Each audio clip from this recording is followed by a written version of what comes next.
जय श्री कृष्णा। कैसे हैं आप सब लोग। सूर्य तुला राशि में आने वाले हैं, यानी कि 17 अक्टूबर को सूर्य राशि परिवर्तन करके अपनी नीचस्थ राशि तुला राशि में आ जाएंगे, कन्या राशि को छोड़ के।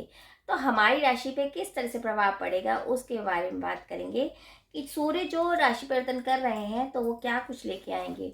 देखिए, सूर्य आत्मा है, सूर्य हमारा आत्मसम्मान है, हमारा कॉन्फिडेंस है, सूर्य हमारे पिता है, सूर्य हमारा एक वजूद होता है, वो है। यानी सूर्य की प्रेजेंस बहुत ज़रूरी होती है हमारे लिए। अब सूर्य जब राशि परिवर्तन करके नीच की राशि में आ जाएंगे तो थोड़ा तो डिप्रेशन वाली सिचुएशन हो सकती है, लोगों की एंग्जाइटी बढ़ सकती है, क्योंकि वहाँ पर एक तो मंगल भी होंगे और बुध भी 18 तारीख को राशि परिवर्तन करके सूर्य के साथ आ जाएंगी।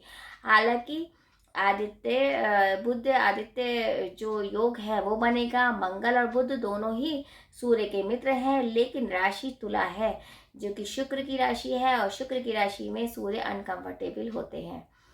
तो शुरुआत करते हैं मेष से लेके मीन तक की राशि के बारे में। जो सूर्य आ रहे हैं नीच की राशि तुला राशि में, शुक्र की राशि में, कैसा रहेगा। राशिफल स्टार्ट करने से पहले जैसे मैं हमेशा बताती हूँ, ये जो राशिफल देखिए आप चंद्र राशि के अकॉर्डिंग देखिए, क्योंकि ग्रहों का जो गोचर होता है वो चंद्र राशि के अकॉर्डिंग ही होता है। और अभी तो वैसे भी यानी कि सूर्य ग्रहण लग के चुका है 14 तारीख को, तो थोड़ा सा डिस्टर्ब तो होगा ही टाइम, लेकिन 30 तारीख के बाद काफ़ी चीज़ें नॉर्मल भी होंगी। तो चलिए स्टार्ट करते हैं। लेते हैं पहली राशि मेष राशि। मेष राशि में सूर्य कहाँ के स्वामी है और कहाँ जा रहे हैं। सूर्य है पंचम के स्वामी और सातवीं राशि यानी कि सातवें घर में जा रहे हैं। यानी सातवां घर हमारे दाम्पत्य का होता है, पार्टनरशिप का होता है। तो कहाँ सुनी हो सकती है, अनबन हो सकती है, रिश्तों में थोड़ी सी अनबन के साथ आपकी मिसअंडरस्टैंडिंग हो सकती है। पार्टनरशिप में लोग आप पे ट्रस्ट नहीं करेंगे, तो पार्टनरशिप करते समय थोड़ा सा ध्यान रखना है। आपकी सेहत का भी थोड़ा सा हिसाब गड़बड़ हो सकता है। देखिए, पंचम का स्वामी है, यानी कि आपके बच्चों से भी आपकी अनबन हो सकती है, आपकी पार्टनर से भी। तो थोड़ा सा वाणी को कंट्रोल करके बात करेंगे अच्छा रहेगा। आपको हड्डियों की, दांतों की ये बीमारी भी हो सकती है, तो थोड़ा सा ध्यान रखने की बात है। लेकिन 30 अक्टूबर के बाद जब केतु भी राशि परिवर्तन करेंगे, क्योंकि अभी वो तुला राशि में है, लेकिन 30 अक्टूबर के बाद केतु वहाँ से हट जाएंगे, तब आपके लिए और अच्छा रहेगा टाइम। अभी तो नॉर्मल रहेगा। थोड़ा सा सेहत का ध्यान रखना है, थोड़ा सा आपको वाणी का यूज़ कम करना है, जो कटुता आप बोल पाते हैं वो नहीं बोलनी है। लेकिन 30 अक्टूबर के बाद काफ़ी हद तक चीज़ें सॉल्व होंगी। दूसरी राशि वृषभ राशि। वृषभ राशि में सूर्य कहाँ के स्वामी है। सूर्य है चतुर्थ भाव के स्वामी और आपके छठे भाव में बैठे हैं। देखिए, छठे भाव में सूर्य अच्छे होते हैं, लेकिन थोड़ा सा यही कहेंगे सेहत का ध्यान रखना पड़ेगा, क्योंकि एंग्जाइटी लेवल तो बढ़ेगा। लेकिन सूर्य छठे भाव में अच्छे होते हैं, लेकिन है तो वो नीचे से, बस थोड़ा सपोर्ट उनको बुध और मंगल का मिल गया है, लेकिन शुक्र की राशि है तो वो अनकंफर्टेबल है। तो सेहत के हिसाब से थोड़ा सा ध्यान रखना है। माता पक्ष से थोड़ी सी प्रॉब्लम हो सकती है, उसका ध्यान रखना है। हार्ट की इशू हो सकते हैं। अब आपको होगी तो सारी बीमारी बता रही है, लेकिन ऐसा नहीं है, क्योंकि देखिए छठे के में जो सूर्य हैं थोड़ा एंग्जाइटी बढ़ा देंगे, तो आपको ध्यान तो रखना पड़ेगा।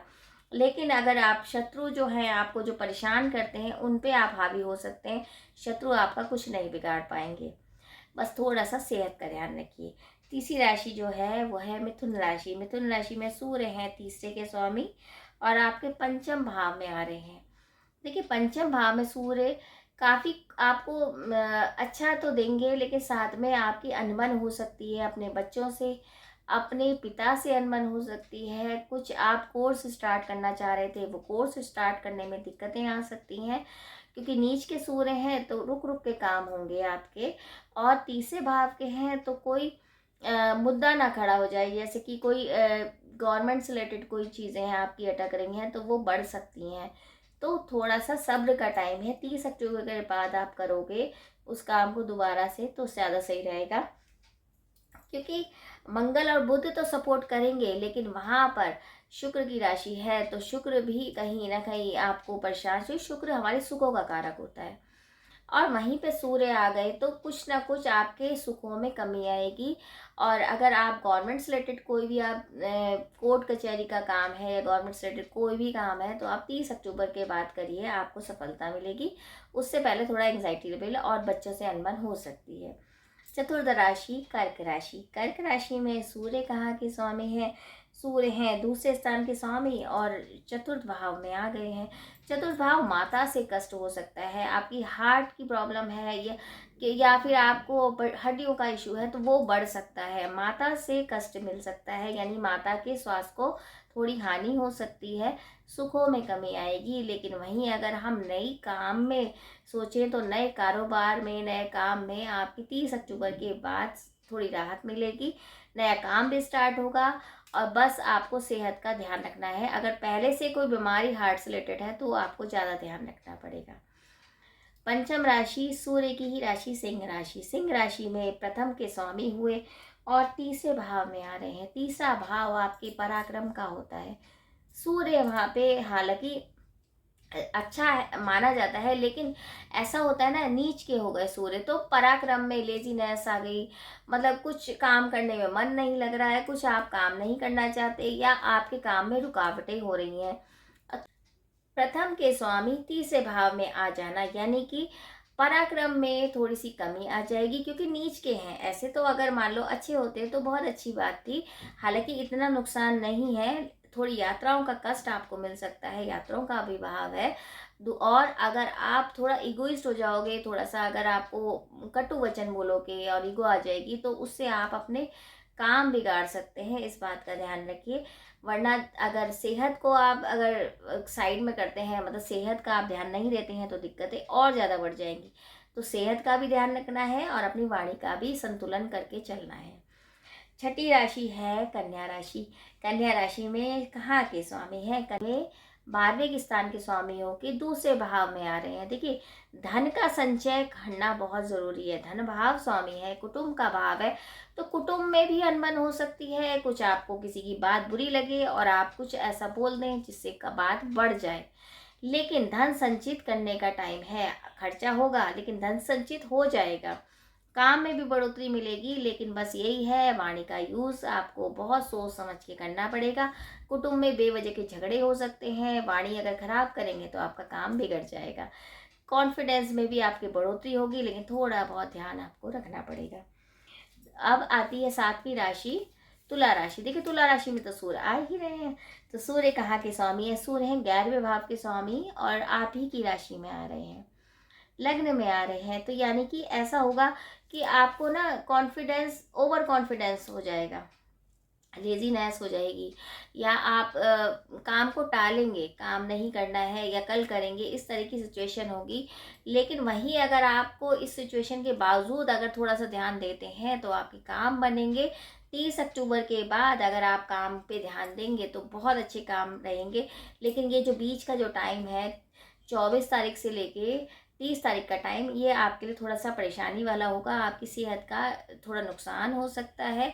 ईगो नहीं लानी है, अच्छे तरह से बात करनी है, तब आपके काम जमेंगे, वो भी 30 अक्टूबर के बाद। वृश्चिक राशि। देखिए, वृश्चिक राशि में कहाँ के स्वामी हैं? वृश्चिक राशि में है 10वें के स्वामी होकर सूर्य आएंगे आपके 12वें भाव में। 12वां भाव खर्चा तो अधिक कराएगा, हॉस्पिटल के चक्कर भी लगा सकते हैं, नेत्रों की और हड्डियों की और दांतों की प्रॉब्लम बढ़ सकती है। आपको तो बहुत ज़्यादा सावधानी बरतनी पड़ेगी, क्योंकि जब 12वें में सूर्य आएंगे तो कहीं ना कहीं पिता का सुख भी नहीं मिलेगा, कुछ ना कुछ प्रॉब्लम या मिसअंडरस्टैंडिंग हो सकती है, आँखों की हड्डियों की दिक्कतें ज़्यादा होंगी। और ये भी हो सकता है कि कुछ काम में आपके बदलाव आए, क्योंकि 10वें के स्वामी हैं तो हो सकता है काम की वजह से आपको बाहर जाना पड़ जाए। लेकिन अगर ये 30 अक्टूबर गुजर जाए, यानी 30 अक्टूबर के बाद आपके टाइम अच्छा जाएगा, आपको किसी भी प्रकार की दिक्कतें नहीं आएंगी। तो थोड़ा बहुत आप 30 अक्टूबर तक ध्यान रखिए, उसके बाद टाइम आपका सही होगा। अब आती है धनु राशि। धनु राशि में तो सूर्य आएंगे 11वें भाव में, लेकिन है वो 9वें भाव के स्वामी होकर। देखिए, आपकी सेहत से रिलेटेड दिक्कत हो सकती है, बेवजह की यात्राएं आप ले सकते हैं, संतान से बनेगी नहीं, हड्डियों की दिक्कत और आंखों की दिक्कत हो सकती है। लेजी हो जाएंगे, कुछ काम में मन नहीं लगेगा। लेकिन 30 अक्टूबर के बाद काम बनने शुरू होंगे, क्योंकि 30 अक्टूबर के बाद मैं बार बार क्यों कह रही हूँ, केतु वहाँ से हट रहे हैं, क्योंकि केतु का राशि परिवर्तन है। तो तुला राशि से हटेंगे तो सूर्य पे ग्रहण कौन लगाता है, राहु केतु। तो केतु हट जाएंगे तो आपका विजन क्लियर होगा, आपकी जो पिता से नहीं बनेगी वो पिता से बनने लग जाएगी। तो इसीलिए कहा जा रहा है बार बार कि 30 अक्टूबर के बाद फिर भी जो सिचुएशन है वो काफ़ी सही हो जाएगी। उससे पहले आपको सेहत से रिलेटेड, अपनी संतान से रिलेटेड आप जो चिंतित हैं वो बढ़ सकती है चिंता, उसका ध्यान रखिए। अब करते हैं मकर राशि की बात। मकर राशि में सूर्य है अष्टम के और 10वें घर में आ रहे हैं, यानी कि 10वां घर आपके वैसे भी गवर्नमेंट से रिलेटेड काम जो है वो बनने के आसार हैं। देखिए अभी नहीं कहा जाएगा, क्योंकि 30 अक्टूबर के बाद ही ये पॉसिबिलिटी होगी कि आपके काम बनने शुरू होंगे, क्योंकि केतु वहाँ से हट जाएंगे। लेकिन ये फिर भी है कि आपको यश प्रतिष्ठा मिलेगी, आपके काम की तारीफ होगी। मकर राशि वालों के लिए जैसे आप कर्म करेंगे उस हिसाब से रिजल्ट मिलेगा। तो बहुत सोच समझ के, अधिकारी वर्ग से अनबन ना करते हुए, आपके वर्कर से अनबन ना करते हुए आप चलेंगे तो बहुत अच्छा रहेगा, टाइम अच्छा जाएगा। तो थोड़ा सा धैर्य रखेंगे, और 30 अक्टूबर के बाद कोई नया काम शुरू करना है तो बिल्कुल करिए, उसके बाद आपको यश और प्रतिष्ठा और अच्छी मिलेगी। अब बात करते हैं कुंभ राशि की। देखिए कुंभ राशि में सूर्य कहाँ के स्वामी है, सूर्य है 7वें स्थान के स्वामी, और आपके भाग्य भाव में, नवम भाव में बैठे हैं। और नवम भाव में सूर्य बहुत अच्छे होते हैं, लेकिन है तो नीच के ना, तो पिता के सुख में थोड़ी कमी आ सकती है। लेकिन यात्राओं से लाभ होगा, यात्राओं से कोई कष्ट नहीं आएगा आपको। हो सकता है यात्रा के दौरान कोई ऐसा मिले जिससे आपके काम में बढ़ोतरी हो। आज किसी काम को लेके आप परेशान थी तो वो काम आपका बने, क्योंकि नवम के सूर्य अच्छे होते हैं। और जब 30 तारीख को केतु वहाँ से हट जाएंगे तो आपके काम भी बनेंगे, और पिता की जो सेहत है वो भी ठीक होती नजर आएगी। तो आपके लिए टाइम एवरेज जाएगा। अंतिम राशि आती है मीन राशि। मीन राशि में सूर्य कहाँ के स्वामी है, सूर्य है 6ठे भाव के स्वामी, और आपके अष्टम भाव में आ रहे हैं। देखिए अष्टम भाव में सूर्य क्या करेंगे, एक तो नीच के हैं, दूसरा अष्टम भाव में। इसका मतलब ये है आपके जो दोस्त हैं, जो आपके फ्रेंड सर्कल है, वो आपकी हेल्प बहुत करेंगे। लेकिन वहीं आपके पार्टनर से, आपके जीवन साथी से, आपके कुटुंब से अनबन हो सकती है। दांतों और हड्डियों की दिक्कतें बढ़ जाएंगी, इसका विशेष ध्यान रखिए। आपको तो विशेष ध्यान रखना चाहिए, क्योंकि 7.5 ही है चल रही है आज, मतलब इसी साल स्टार्ट हुई है। तो थोड़ा सा आपको विशेष ध्यान रखना पड़ेगा। लेकिन आपके दोस्त आपको बहुत सपोर्ट करेंगे, जिस वजह से आपकी जो मुश्किलें हैं वो काफ़ी हद तक दूर होंगी। लेकिन आपके जो कुटुंबजन हैं उनसे आपकी अनबन हो सकती है। तो वाणी का यूज़ बहुत सोच समझ के करिए। तो ये तो था मेष से लेके मीन तक की राशियों के बारे में, कि सूर्य जो राशि परिवर्तन कर रहे हैं आपके लिए क्या कुछ लेके आए हैं। बाकी उपाय की बात करें तो सूर्य आदित्य हृदय स्रोत का पाठ करिए, ओम गणेश सूर्याय नमः 108 बार तो ज़रूर करिए। और आपको क्या करना है, सूर्य के 12 नाम करने हैं, लाल चीज़ों का दान करना है। किसी नीडी पर्सन को, किसी ज़रूरतमंद पर्सन को अगर लाल चीज़े का दान करते हैं, या गुड़ का दान करते हैं, गेहूं का दान करते हैं, तो अति शुभ रहता है। तो इतने ही उपाय कर लेंगे तो आपके लिए श्रेष्ठ रहेगा। आपको कोई कष्ट आने वाला भी होगा तो वो कष्ट भी दूर हो जाएगा। तो इसी उम्मीद के साथ कि 17 अक्टूबर को जो सूर्य नीच की राशि में आ रहे हैं, आपके लिए ज़्यादा कष्ट ना आए, आप सभी पे सूर्य देवता की कृपा बनी रहे। और अगर ये छोटी सी जानकारी आपको अच्छी लगे तो आप वीडियो ज़रूर शेयर कीजिए। जय श्री कृष्ण।